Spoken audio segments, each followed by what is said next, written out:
Lockdown में बिहार में वर्दी की हनक के आगे कानून को ठेंगे पर रखने के कई मामले सामने आ चुके हैं।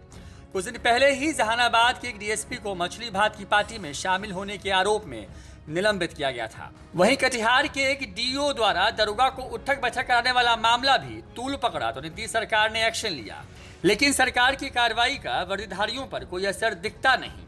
ताजा मामला है बिहार के मोतिहारी का, जहां के अरेराज अनुमंडल के एसडीपीओ ज्योति प्रकाश वर्दी की हनक इस कदर है साहब पर कि साहब नियमों को ताक पर रखते हैं, या यूं कहें इनके लिए नियम ठेंगे पर है। वर्दी की हनक ऐसी कि जब मन हुआ वर्दी डाली और निकल लिए पार्टी कर ली। अरेराज एसडीपीओ की एक तस्वीर तेजी से वायरल हो रही है। तस्वीर में साहब मुंह पर मास्क लगाए नजर आ रहे हैं, लेकिन रुकिए, मामला बस इतना ही नहीं है। वायरल तस्वीर में जो लॉकडाउन को ताक पर रखकर विदिया के एक मोस्ट वांटेड अपराधी के पार्टी में शामिल होने पहुंचे हैं, उनको पुलिस लंबे वक्त से तलाश रही है।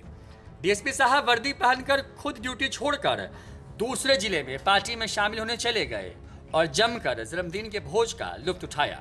अब आपको बताते हैं कि अरेराज के एसडीपीओ 14 मई की रात अपनी ड्यूटी छोड़कर कई किलोमीटर दूर बेतिया के मंझोलिया पहुंच जाते हैं। वहां वे बहुरवा गांव पहुंचते हैं और राम प्रताप सिंह के घर में आयोजित जन्मदिन की पार्टी में शामिल होते हैं। वे वर्दी में ही नजर आते हैं, फोटो खिंचवाते हैं, शान से बच्चे को केक खिलाते हैं। हद तो तब हो गई जब एसडीपीओ साहब जिस शख्स के घर गए थे उस पर कई थाने में मामले दर्ज हैं। मोतिहारी में SC/ST थाने में भी केस दर्ज है। इसके अलावा इस सुगौली में भी केस दर्ज है और पुलिस उनकी तलाश कर रही है।